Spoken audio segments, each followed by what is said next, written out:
새 사람을 옷 입은 그리스도인의 삶, 그 구체적인 삶의 자리, 또 삶의 방식을 바울 사도가 18절부터 이제 시작하고 있죠. 한번 골로새서의 1장부터 지금 오늘 우리가 살피는 이 부분까지의 흐름을 좀 여러분이 놓치지 않으셨으면 좋겠습니다. 1장에서 어떤 말을 하냐면 그리스도가 충만이다. 그분이 만물의 충만이시고 그분이면 충분하다. 그 이야기를 1장에서 합니다. 그러니까 그분이 우리의 참된 구원자고 구주가 되시기에 충분하다는 이야기를 하죠. 그리고 우리는 그분으로 옷 입은 사람들이다. 새 사람을 옷 입은 그리스도인이 된 그분으로 말미암아 어떤 체험이나 율법을 준수하거나 그 골로새 교회 안에 들어와서 거짓 가르침을 가르치는 그런 사람들이 말하는 그런 게 아니라 충만이신 그분, 충분하신 그분, 그분께서 우리를 구원하셨고 그분으로 말미암아 우리는 새로운 사람이 되었다. 이 이야기를 1장과 2장에서 하죠. 그리고 새 사람을 입은 옷 입은 우리가 이제 어떻게 살아야 되냐, 그걸 구체적으로 이제 이야기하는 게 지난 시간부터였습니다. 그래서 바울 사도가 특별히 가정에서 그 이야기를 하는 것을 우리가 좀 주목해 볼 필요가 있습니다. 누군가가 그리스도인이 되었다. 누군가가 하나님의 자녀가 되었다. 내가 그리스도 안에서 새로운 존재가 되었다. 그러면 그 삶은 가정에서 가장 먼저 구별되고 분명하게 드러난다는 그런 뜻입니다. 그리고 그것도 가정 안에서 가장 먼저 남편 된이 여러분, 아내 된이 여러분 하면서 부부관계에서 그리스도인의 표징이 가장 먼저 드러난다고 바울이 순서적으로 굉장히 의미 있게 우리에게 가르쳐주고 있습니다. 그래서 가정에서 가장 중요한 게 뭐라고 말씀드렸죠? 부부입니다. 가정에서 가장 중요한 것 자녀도 아니고 부부입니다. 자녀는 내 아내 뒤에, 내 남편 뒤에 오는 존재들이고 가장 중요한 것은 부부입니다. 그 관계가 성숙되는 만큼, 그 관계가 관계다워지는 만큼, 그 관계 사이에 평화가 임하는 만큼 그것이 우리의 자녀들에게 혹은 우리의 부모들에게 확장돼서 전달되는 것이지요. 그래서 지난 시간에 한민복 시인의 부부라는 시 제가 읽어드렸죠, 그죠? 부부의 연을 맺고 사는 동안 여러분들이 잊지 않았으면 좋겠는데요. 그런 의미에서 우리 다시 한번 그 시 한번 읽어볼까요? 부부 한민복 시인의 부부라는 시입니다. 우리 함께 읽으면 좋겠습니다. 부부 한민복, 우리 함께 읽지요. 긴 상이 있다. 한아름에 잡히지 않아 같이 들어야 한다. 좁은 문이 나타나면 한 사람은 등을 앞으로 하고 걸어야 한다. 뒤로 걷는 사람은 앞으로 걷는 사람을 읽으며 걸음을 옮겨야 한다. 잠시 허리를 굽힐 때 서로 높이를 조절해야 한다. 다 온 것 같다고 먼저 탕 하고 상을 내려놓아서도 안 된다. 걸음의 속도도 맞추어야 한다. 한 발 또 한 발. 평생 부부란 이런 이미지구나 하는 이미지를 몸담고 우리가 그렇게 부부의 삶을 살아가면 참 좋겠습니다. 이렇게 부부의 이야기를 마친 바울이 이제는 부모와 자식과의 관계를 말합니다. 새 사람을 입은 삶은 여기서 나타나 하고 가정의 이야기를 시작하는데 가장 먼저 부부에서, 그리고 부부의 이야기를 마치고 이제 부모와 자식의 관계에서 새 사람을 옷 입은 삶의 모습을 말합니다. 그래서 오늘은 부모의 입장에서, 자녀의 입장에서 여러분이 말씀을 좀 적용해 보시면 좋겠습니다. 특별히 부모이신 분은 자녀의 입장이 되어 보시고 자녀이신 분은 또한 부모의 입장이 되어 보시고 그렇게 들어보면 좋겠습니다. 내가 부모로서 부모의 역할을 해야 하고 자녀로서 자녀의 역할을 하는 것 분명하지만, 그러나 부모와 자식만큼 역지사지에 상대방의 입장에서 헤아려 보는 그런 그 자세가 가장 필요한 자리가 또 없을 겁니다. 그래서 내가 부모이지만 오늘 말씀 가운데서 자녀의 자리에서, 또 내가 자녀이지만 오늘 말씀 속에서 부모의 자리에서 한번 살펴보는 그런 말씀이 되면 좋겠습니다. 우리 여기 대부분은 다 부모입니다. 혹시 부모가 처음 되었을 때, 처음 내가 부모가 될 때 기억하시나요? 내가 자식으로 살았을 땐 잘 몰랐습니다. 내가 혼자 컸다고. 부모님이 나한테 해준 게 또 시시해 보이죠. 나는 잘할 것 같고, 나는 내 부모님처럼 그렇게 하지 않을 것 같고, 그래서 모든 것을 내가 잘해서, 내 하기 나름으로, 내가 노력해서 내가 이만큼 됐다. 자식일 때는 그렇게 생각하며 삽니다. 그런데 부모가 되고 나서는 그 생각이 확 달라지죠. 그러지 않나요? 아직 그런 생각을 가지고 계시면 뭐 계속 낳으십시오. 그럼 나중에 달라질 겁니다. 내가 부모가 되고 나서는 생각이 달라집니다. 참 많은 사람들이 나를 도와줬구나. 근데 그중에 특히 부모님의 고생, 부모님의 애쓰심, 그 덕에 내가 여기까지 왔구나 하는 걸 부모가 되어 봐야 알게 됩니다. 또 부모가 우리가 되어서도 아이를 잘 키우려고 노력하죠. 마음이 굉장히 간절한데 그런데 정작 어떻게 키우는 게 잘 키우는 거지 모를 때가 얼마나 많은지 모릅니다. 그래서 난 너무 준비가 안 된 아빠 같다, 엄마 같다, 그런 미안한 마음을 가질 때도 아이들에게 있습니다. 그래서 출판계를 보면 언제나 항상 불황을 모르는 그 코너가 있죠. 바로 육아와 관련된 책, 또 자녀 교육과 관련된 주제의 책들은 불황을 모르고 늘 시장을 주도합니다. 경제가 아무리 불황이라고 해도 또 유아복, 아동복만큼은, 청소년복만큼은 또 불황을 모른다고 하지요. 부모인 우리는 좀 못 입어도, 좀 못 먹어도 우리 자식들한테만큼은 그래도 좋은 걸 해주고 싶은 부모의 마음, 그 때문일 겁니다. 자녀를 양육함에 있어서 가장 중요한 것, 그림이라는 생각입니다. 자녀를 양육한 데서 가장 중요한 게 뭐라고요? 그림이라고 생각합니다. 어떤 그림을 가지고 있느냐. 아니, 그림이라는 게 있기나 있느냐. 그림입니다. 내 자식이 어떤 자녀로 커야 잘 자랐다고 할 수 있을지, 그 구체적인 그림, 그걸 가지고 있느냐 없느냐죠. 대부분은 그런 그림을 가지고 있지 않습니다. 그래서 잘 구분을 못합니다. 예수님을 모르는 부모들이 자식을 향해 가지고 있는 그림하고 예수님을 따르는 부모인 내가 가지고 있는 그림하고 무엇이 어떻게 다른지, 또 하나님을 모르는 이 세상이 선망하는 자녀의 양육에 대한 그림하고 영원을 믿는, 이 세상은 잠시이고 결국 영원한 삶을 그분과 함께 살게 될 텐데 그 영원한 삶을 믿는 내가 가지고 있는 그림하고 어떻게 다른지, 또 어떻게 달라야 하는지 그렇게 깊이 있게 고민해 보지 않습니다. 그래서 그런 그림을 갖고 있지도 않지요. 그러다 보니 그저 세상이 부러워하는 사람으로 키워야 잘 키운 것이라고 그렇게 생각하면서 자녀를 몰아붙입니다. 안정된 직장, 안정된 가정, 높은 연봉, 높은 학력, 높은 영향력, 그런 것을 가지고 잘 키운 거다. 이런 것들이 하나님에게 영광이 되는 거다. 그렇게 그런 그림을 가질 수밖에 없습니다. 자녀를 양육하는 데 있어서 가장 중요한 것, 그림입니다. 어떤 아이로 자라야 하는가? 어떤 아이로 자라야 한 그림을 내가 가지고 있는가? 그건 말씀 속에서 주님이 우리에게 가르쳐 주십니다. 부모에게는 분명 자녀 양육에 대한 책임이 있습니다. 그런데 거의 대부분은 아이가 자기 스스로 감당하는 겁니다. 자기가 선택해서 자기 인생에 대해서 자기가 대가를 치러가면서 배우는 거죠. 부모가 대신 살아줄 수 없는 것 아닌가요? 그런 의미에서 부모가 자녀에게 하는 가장 나쁜 일이 있다면 자녀 대신 선택해 주는 것, 자녀 대신 일을 처리해 주는 것, 자녀의 장래를 대단히 안정적으로 다 준비해 주는 것, 어쩌면 그것이 부모가 하는, 자녀에게 하는 가장 나쁜 일일 수 있습니다. 부모 스스로도 자녀의 인생까지 책임지는 너무나도 큰 책임을 스스로 떠안을 수 있습니다. 그것은 아이가 진짜 인생으로, 진짜 어른으로 성장할 수 있는 기회를 아예 빼앗아 버리는 그런 일이 됩니다. 부모로서 가장 무책임한 것이지요. 우리 아이들은 언젠가 분명히 우리 곁을 떠나서 자기 스스로 살 때가 올 겁니다. 부모인 우리를 떠나서 자기 자신만의 결정을 따라서 인생을 꾸려가게 될 그럴 때가 반드시 찾아오게 되고 또 찾아와야 하고 그 인생을 아이는 살아야 합니다. 그때 우리 아이가 어떤 가치관으로 살아야 하는가, 그것을 지금 잘 가르쳐 주는 것, 그것이 우리의 중요한 책임이라고 생각합니다. 그래서 우리는 아이들에게 뭘 요구하죠? 순종을 요구하죠.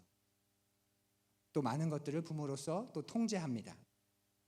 나중에 너에게 엄청난 자유가 주어질 텐데 부모를 떠나서 네가 선택하고 네가 알아서 행동하고 그리고 그 일에 책임져야 하는 그 시간이 반드시 올 텐데 그때 그 자유를 잘 누릴 수 있기 위해서는 지금 좀 절제해야 돼. 지금 좀 네가 끊을 줄 알아야 돼. 라는 거죠. 그것이 우리가, 부모인 우리가 아이들을 통제하고 아이들에게 순종하기를 원하는 그런 부분입니다. 세상은 늘 관계 속에서 살아가는데 관계 속에서 산다는 건 내 필요만 있는 게 아니라 상대방의 필요도 있는 것인데 그러기 위해선 절제가 있어야 되겠죠. 또 세상은 한정된 자원, 한정된 어떤 영역 속에서 살아가기 때문에 내가 힘을 많이 가져서 많이 갖는 게 잘 사는 게 아니라 제한된 그 영역 속에서 한계를 정할 줄 알고 또 그것을 다른 사람을 배려하면서 내가 가지고 있는 것을 함께 공유하면서 또 내가 가지고 있는 것을 다른 사람을 살리는 방향으로 흘려보낼 줄 알면서 사는 것, 그 능력이 진짜 잘 사는, 그리스도인답게 사는 그런 인생의 능력이라고 우리는 믿습니다. 그것을 위해서 아이들에게 순종을 요구하고 또 아이들을 통제하고 그 성품을 아이들이 가졌으면 하는 그런 마음을 우리가 가지고 있는 것이지요. 이런 일반적인 이야기를 위해서 이제 바울 사도가 권면하는 좀 구체적인 그런 하나님께서 원하시는 자녀의 모습, 또 부모의 모습, 그것이 무엇인지 우리 살펴보고자 합니다. 오늘 말씀을 함께 읽습니다. 우리 세번역 말씀으로 설교 노트를 보면서 20절과 21절의 말씀을 함께 받들어 읽겠습니다. 자녀되니 여러분 모든 일에 부모에게 복종하십시오. 이것이 주님을 기쁘게 해드리는 일입니다.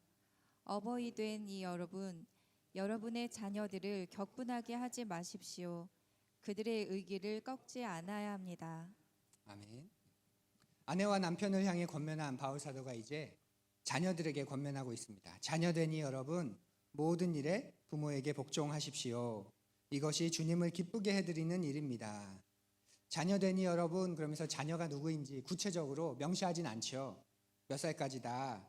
그렇지만 적어도 여기서 말하는 자녀는 자기 생각과 의지를 가지고 판단할 수 있거나 실천할 수 있는 그런 나이의 자녀라고 보면 됩니다.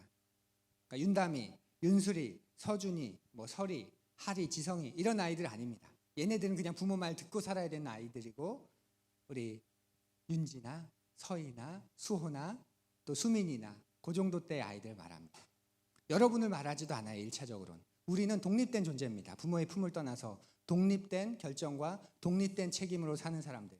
그런 우리에게 이미 독립해서 가정을 이루었는데 부모 말에 복종해 이런 말을 또 하는 것도 아니죠.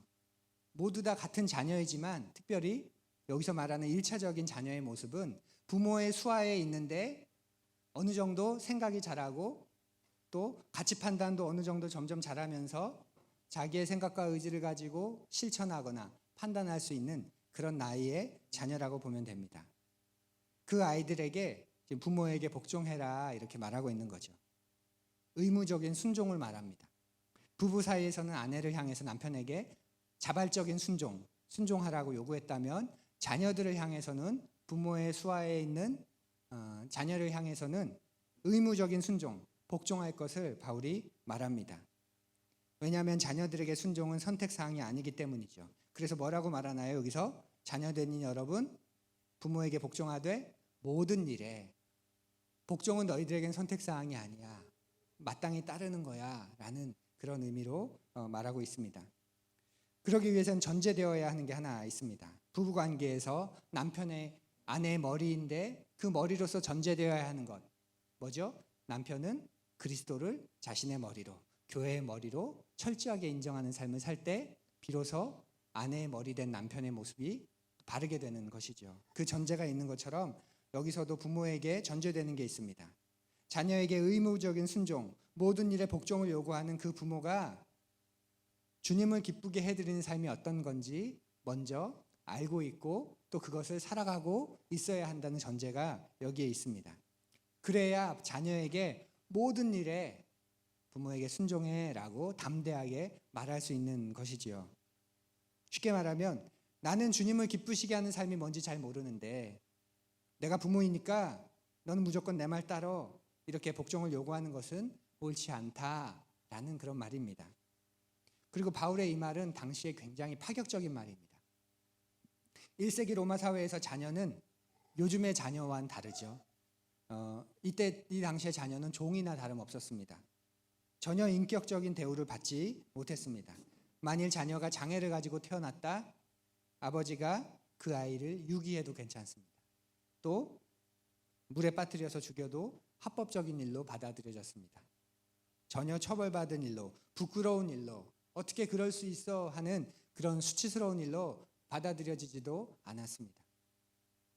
또 건강한 자녀는 노예로 팔기도 했습니다. 왜죠? 또 나오면 되니까. 예. 당시 자녀는 그렇게 소유물로 여겨지던 시대였습니다. 그런 시대에 지금 바울이 뭘 요구하는 거죠?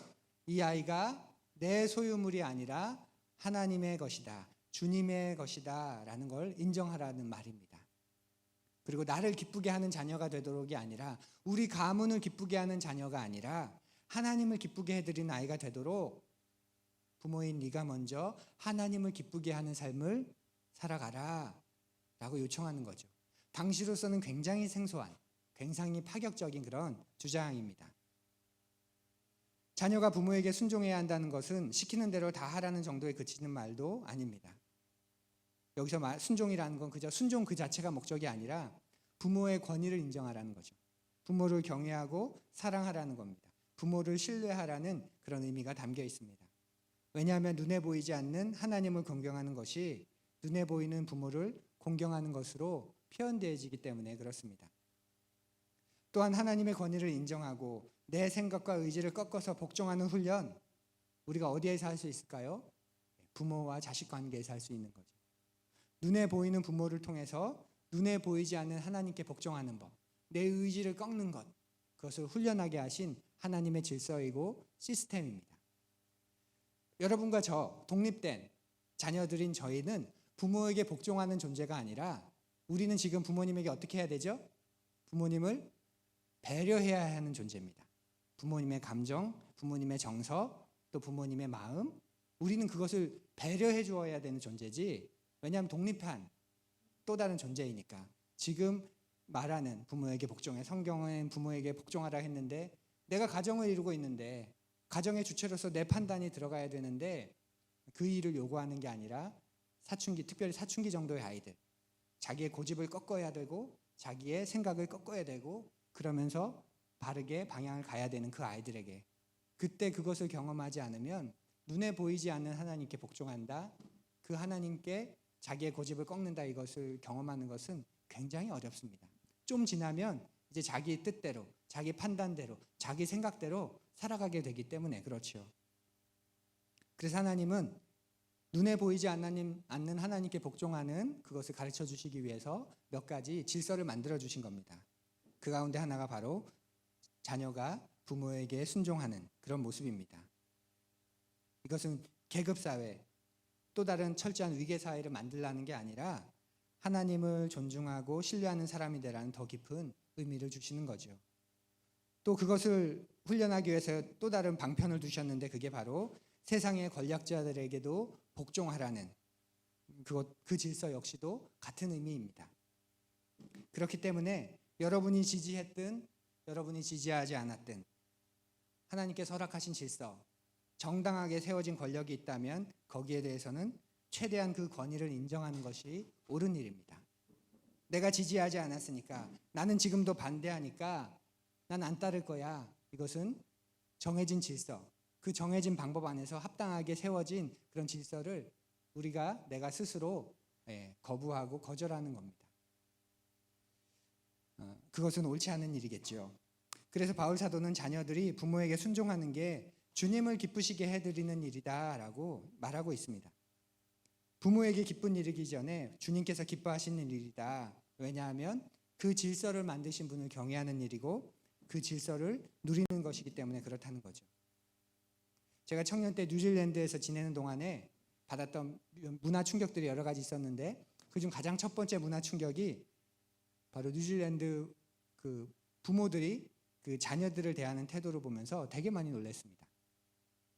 뉴질랜드의 부모들은 자녀들에게 되게 엄격했습니다. 영국 문화권이라 아마 영국도 좀 그럴 것 같은데요. 자녀들에게 되게 엄격했습니다. 노 그러면 그냥 노입니다. 무조건 잘해주는 게 아니라 별것 아닌 것 같은데 아주 단호하게 노 합니다. 그런데 아이와 대화하는 모습을 보면 또 대단히 인내하면서, 그렇게 엄격하면 그냥 엄격하게 하고 끝날 것 같은데 또 대화하는 모습을 보면 대단히 인내하면서 끝까지 대화를 하는 모습이 되게 신선했습니다. 눈높이를 맞춰가면서 그냥 명령하지 않고 강압적으로 큰 소리로 굴복을 요구하지도 않고 그런데 그러면서 끝까지 이야기하는 모습이 되게 인상적이었습니다. 우리의 정서대로 하면 유교의 전통대로 하면 그냥 장유유서를 그죠? 장유유서를 이렇게 요구하면 될 것 같은데 또 결국 안 들어줄 것 같아요. 그러면 그냥 안 돼 하면 끝날 텐데 하고 싶은 말 다 하게 하고 다 듣게 하고 그러면서 너 하는 모습이 유교 문화를 가진 저에게는 되게 좀 낯설었습니다. 아이가 할 말을 다 하게 만들고 또 아닌 건 아니라고 단호하게 만들고 들어주더라도 한계와 범위를 명확하게 정해주고 저는 그때 처음 본 것 같아요. 그래서 뉴질랜드에서 부모한테 순종한다는 게 자녀에게 순종을 가르친다는 게 내가 생각하는 것과는 많이 다르구나 하는 걸 생각해 봤습니다. 바울 사도의 부모에게 복종해라 이 말을 들었을 때 유교 문화권인 우리가 생각하는 그래 부모에게 복종해야 돼 라는 그런 뉘앙스와 지금 유럽 문화권이나 서구 문화권에서 가지고 있는 사람들이 바울이 말할 때 부모에게 복종해야 할 때 부모에게 복종해야 돼 하는 그 뉘앙스와 1세기 로마 사회에서 이 팔레스틴 지역에 있던 그리스도인들이 그 문화권 안에서 부모에게 복종해야 돼 할 때 그 뉘앙스와 다를 수 있겠다. 충분히 생각해 보게 됩니다. 그래서 우리의 그 고민은 더 근본적인, 더 원리적인 의미는 뭘까? 부모에게 복종해야 한다는 그런 원리적인 의미는 뭘까? 그것이 무엇일까를 살피는 필요가 우리에게 필요하겠지요. 안 그러면 우리 입장에서는 복종해 그러면 유교적인 그런 규율을 생각하기 싫습니다. 복종하라고 했잖아.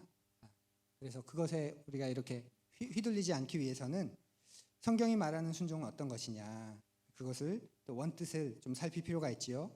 성경이 말하는 순종은 순종하는 법을 잘 가르치는 데 있지 않고 결국 주님을 잘 가르쳐라. 그것이 순종과 연결되는 겁니다.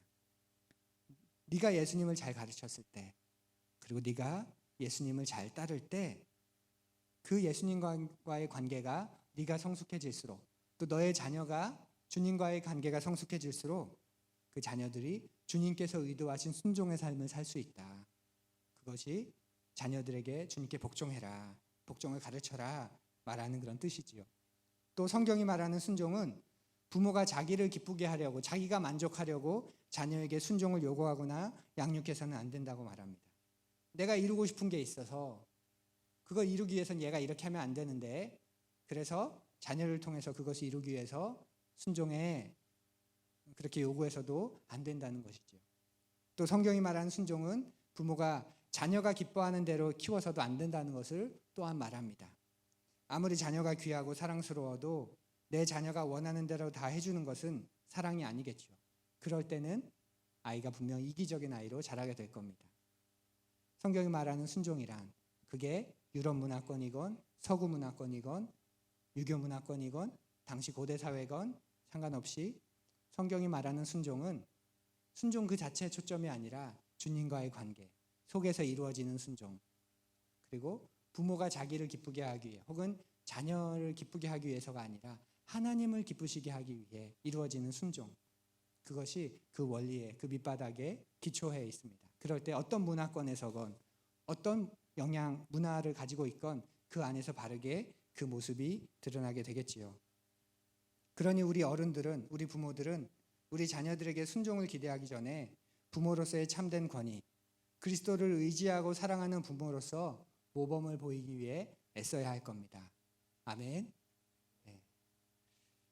그래서 무언가를 잘 가르치려고 하기보다 부모인 여러분 내가 뭔가를 잘 가르치려고 하기보다 내가 좋은 그리스도인이 되기 위해 내가 건강한 시민이 되기 위해 내가 주님 앞에서 주님을 잘 따르는 부모가 되기 위해 우리가 애쓰고 우리가 그렇게 다른 건 몰라도 내가 그렇게 잘 살기 위해 애쓰고 있다면 어쩌면 우리는 이미 우리 아이들에게 잘 가르치고 있는 그런 부모라는 생각입니다. 그런 의미에서 여러분 잘 가르치고 계십니다. 알겠죠? 뭐 오은영 씨 그런 분하고 뭐 비교하지 마세요. 네. 우리가 가르치는 순종, 우리가 가르치는 양육은 그런 수준이 아닙니다. 우리의 어려움은 도움을 받을 수 있지만 헤아리고 살피고 다 파악하고 해서 원인과 문제를 끄집어내서 고쳐주고 하나님이 우리에게 요구하시는 자녀 양육은 그게 아니라 이 아이가 나를 기쁘게 하는 그래서 참되게 자기가 누구인지를 아는 아이가 됐으면 좋겠는데, 그것을 위해서 너에게 순종하며 자라는 아이가 되면 좋겠는데, 그것은 네가 나를 기뻐하고 순종하고 나를 즐거워하는 삶을 살고, 그걸 보면 그 아이도 그렇게 그 길을 따라올 거야 라는 그런 부분인 것 우리가 생각해 보면 좋겠습니다. 또 21절에서는 아버지들을 위한 권면을 하는데요, 우리 앞을 보며 21절 함께 읽습니다. 어버이 되니 여러분, 여러분의 자녀들을 격분하게 하지 마십시오.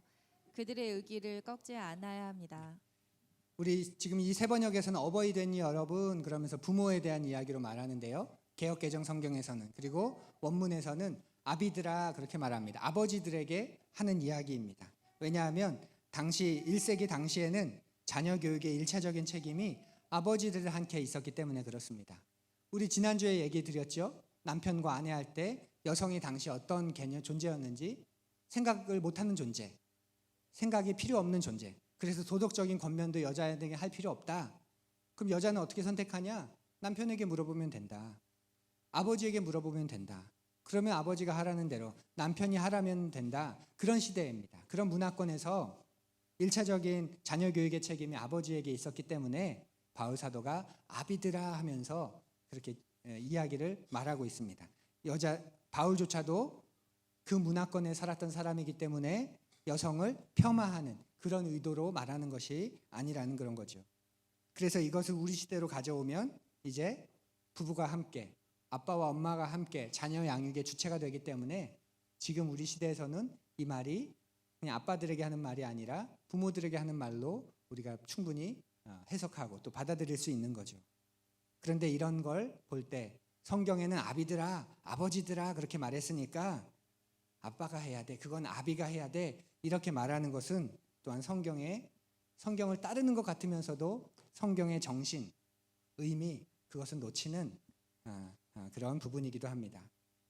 당시 로마 사회에서 아버지에 대한 권한은 절대적이었습니다. 당대의 한 유명한 철학자가 어떤 말을 할 정도냐면, 백성에 대한 왕의 어떤 지배 권한하고 가정에 대한 그 자녀에 대한 아버지의 권한하고 똑같다. 왕은 나라의 왕이고 아버지는 가정의 왕이다. 그런 말이죠. 그렇게 말할 정도였습니다. 그런 시대에 바울의 생각은 참 많이 다르죠. 바울은 뭐라고 이야기하냐면, 아버지들아, 부모들아, 자식을 함부로 다뤄서는 안 된다. 그러니 자식을 노엽게 하지 마라. 이렇게 말하고 있습니다. 노엽게 하지 말라는 걸 오늘의 식으로 이해하면, 너의 자녀를 부당하게 처벌하지 말아라. 너의 자녀에게 지나친 요구를 하지 말아라. 너의 자녀를 분노하게, 정당하지 않은 분노하게 만들지 말아라. 그런 뜻입니다. 왜냐하면 자녀의 참된 소유권이 하나님에게 있기 때문에 그런 거죠. 부모인 너희는 이 아이들을 잠시 맡았을 뿐이다. 너희에게 잠시 맡겨준 선물이고, 이 아이들은 너희들의 인생에 잠시 찾아온 손님이다. 그래서 떠나는 날이 올 거다. 그런 잠시 머무는 기간 동안만 책임을 다해라, 이런 말입니다. 그러니 하나님의 자녀를 가혹하게 징계하거나 모욕하거나 비난해서 그들을 분노하게 만들면 안 된다라는 것입니다. 여러분과 우리가 같은 연배죠. 우리 체벌이 만연했던 그런 시대를 우리 같이 살지 않았습니까? 가정에서, 학교에서 사랑의 매라고 해서 매를 들었지만, 우리가 지금 경험으로 보면 정당하지 않았던, 정당하지 못했던 그런 처벌이 얼마나 많았습니까? 특별히 저는 학교에서 정말 많이 맞았는데요. 어른이 어른답지 못해서 화를 내고 매를 드는 경우가 얼마나 많았는지 모릅니다. 그게 그렇게 때릴 일이 아닌데, 그렇게 주워 팰 일이 아닌데, 자기 분에 못 이겨서, 자기 감정에 못 이겨서 그렇게 아이들을 대하고 학생들을 대하고 자녀들을 대했던, 우리가 그런 문화를 겪지 않았습니까? 그래서는 안 된다는 거죠. 사랑하는 푸른 여러분, 부모와 자녀, 또 어른과 아이의 다른 점이 뭘까요? 부모와 아이가 가장 다른 게 있다면, 어른과 아이가 가장 다른 게 있다면 뭘까요? 여러 가지가 있겠지만 절제력에 있지 않을까요? 절제력. 어른은 더 절제하는 힘을, 부모는 더 절제하는 힘을, 더 그 깊이, 절제의 깊이를 가진 사람입니다.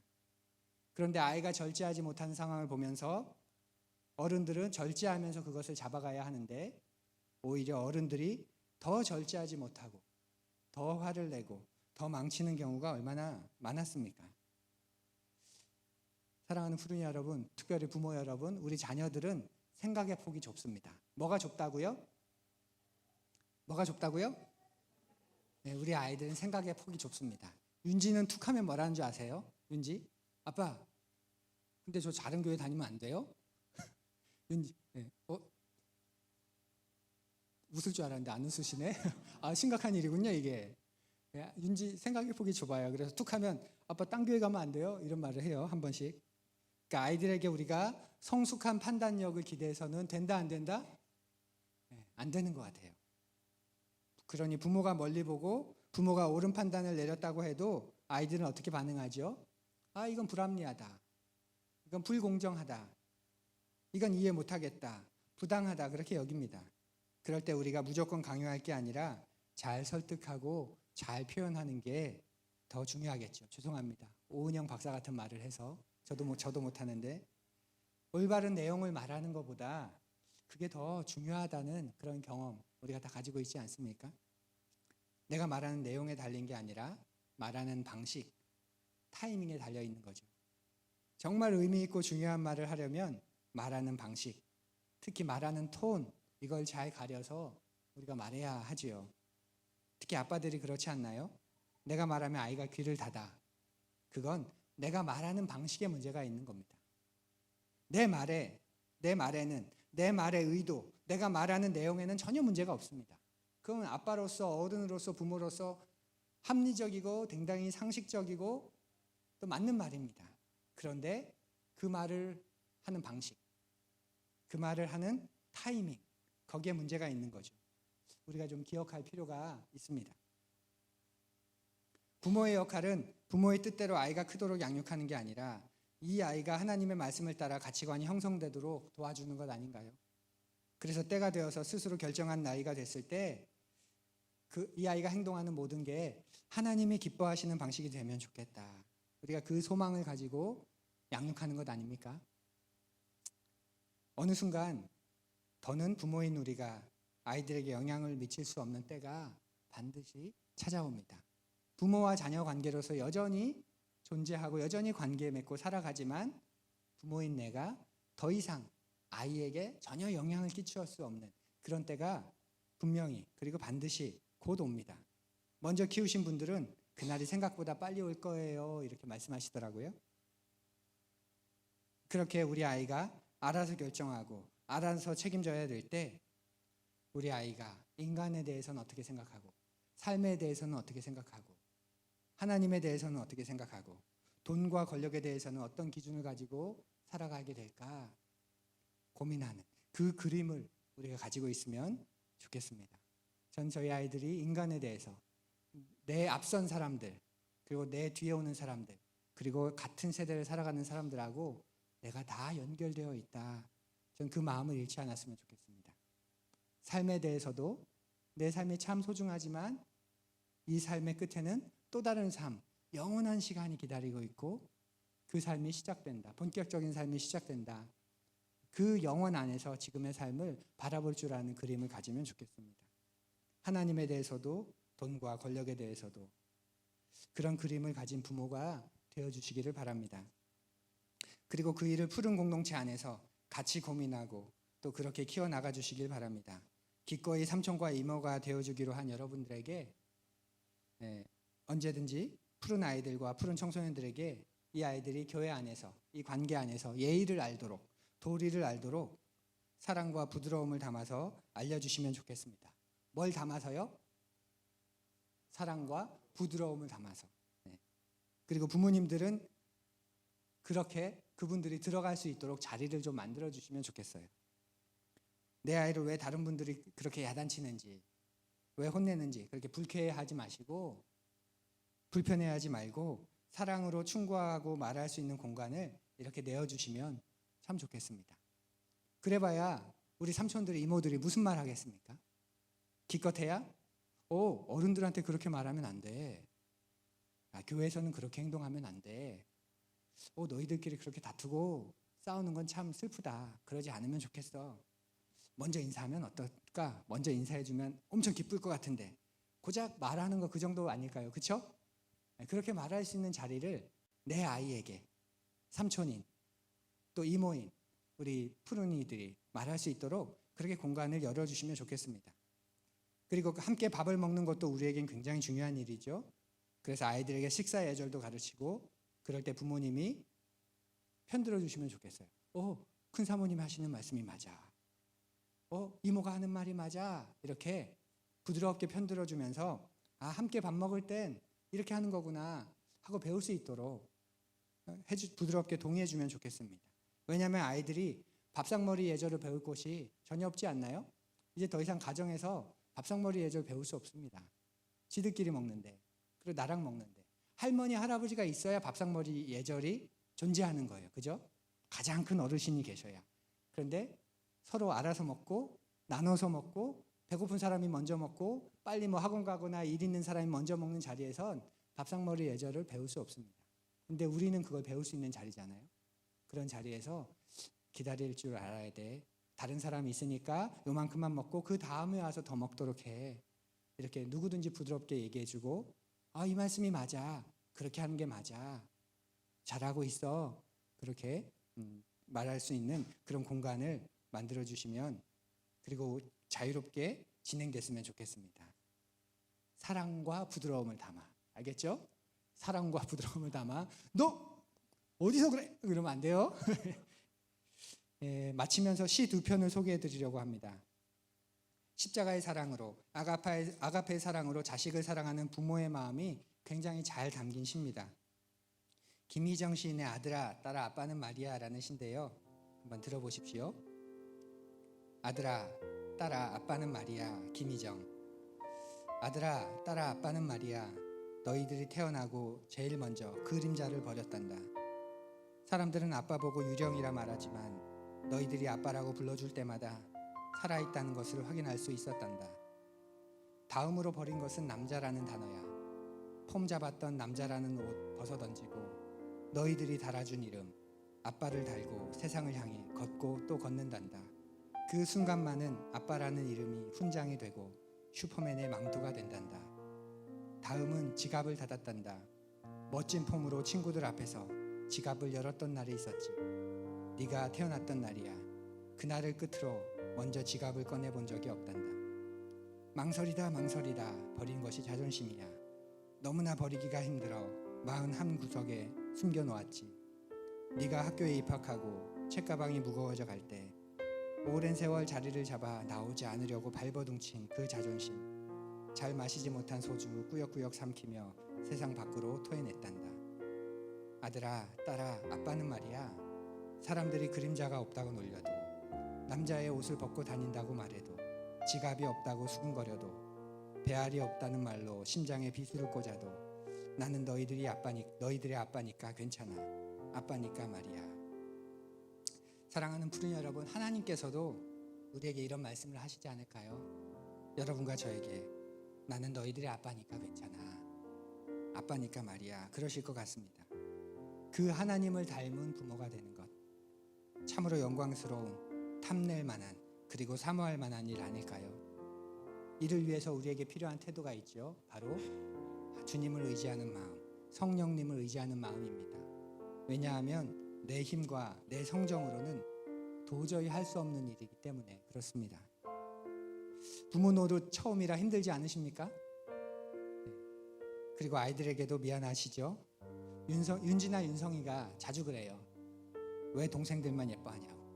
아빠가 언제? 그러면 그래요. 동생들이 떼쓰면 다 받아주고 다 들어주고. 근데 우리한테는 엄청 화내면서 동생들은 그냥 넘어간다고 자주 얘기합니다. 여러 번 얘기하길래 한참을 생각해 보다가 그렇구나. 그래서 미안하다고 했습니다. 아빠가 너희들은 부모 역할을 처음 해보는 거라서 미숙해서 처음이라서 잘못한 것 같아. 미안해. 세월호 참사로 숱한 아이들이 사라진 것을 보면서 온 나라가 목 놓아 울었던 적이 있지요.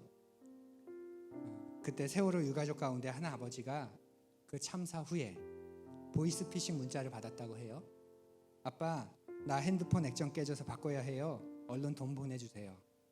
근데 이 아빠가 보이스피싱인 줄 알면서도 아빠하고 불러주는 말이 너무 반갑고 고마워서 그 문자를 지금까지도 지우지 않고 가지고 보관하고 있다고 합니다. 보이스피싱을 받고서도 이렇게 감격하고 고마울 사람, 자식 잃은 부모 말고 또 어디에 있을까요? 근데 우리에게는 그런 귀한, 그런 생명 주어졌고 또 함께 하고 있는 그런 선물 같은 시간이 우리에게 주어졌습니다. 사랑하는 푸른이 여러분, 우리를 닮은 또 나를 닮은 그 지랄 맞은 아이들 때문에 힘들고 또 어려우시죠? 속도 상하시죠? 그래도 우리 어른 같은 절제력을 가지고 조금 더 아이들을 믿어주고 이 아이들을 사랑하시는 하나님을 믿으면서 우리 자녀 양육을 함께 해나가면 어떨까요? 여러분과 저도 이렇게 사람이 돼서 살아가는데 그렇지 않습니까? 네. 나사모님에게 물어보면 그럴 거예요. 이주연, 네가 사람 된 게 진짜 기적이다 이러실 것 같아요. 부모들이 보기에 우리 다 그래요. 야, 죄송합니다. 너무 전곡을 찔렀나 봐요. 나도 이렇게 사람 돼서 살아가는데 이런 나 같은 믿음의 부모를 만나서 그래도 하나님 앞에서 어떻게 해서든 바르게 살려고 애쓰는 이런 부모를 만나 둔 아이들 분명 더 깊고 멋진 사람으로 자라지 않겠습니까? 그러니 그 하나님을 믿으면서 우리 아이들을 믿으면서 어른 같은 절제력을 가지고 우리 자녀의 양육을 해나가면 좋겠습니다. 아이들이 좋아하는 시라고 합니다. 아이들이 좋아하는 시. 이성선 시인의 제목은 그냥 둔다입니다. 아이들이 좋아하는 시입니다. 그냥 둔다. 네, 한번 들어보십시오. 그냥 둔다. 이성선. 마당의 잡초도 그냥 둔다. 잡초 위에 누운 벌레도 그냥 둔다. 벌레 위에 겹으로 누운 산 능선도 그냥 둔다. 거기 잠시 머물러 무슨 말을 건네고 있는 내 눈길도 그냥 둔다. 때로는 그냥 두어 보십시오. 그냥 두어도 괜찮습니다. 그냥 둔다는 건 우리에게, 주님을 믿는 우리에게 그냥 둔다는 건 시간 안에서 만들어가는 것을 기대하는 행동입니다. 시간이 필요하고 그 시간 안에서 만들어 갈 텐데 그걸 기대하는 행동이 그냥 두는 거죠. 그걸 기대하지 못한 조급하게 자꾸 개입하고 자꾸 바로잡고 자꾸 빚어가는 건 아니겠습니까? 때로는 그냥 두면서 또 그냥 두어도 괜찮다고 하나님을 신뢰하면서 믿으면서 그렇게 자녀 양육을 잘하고 부모에게 잘하는 우리 푸른이가 되어주시기를 또 되어가시기를 우리 함께 축원합니다.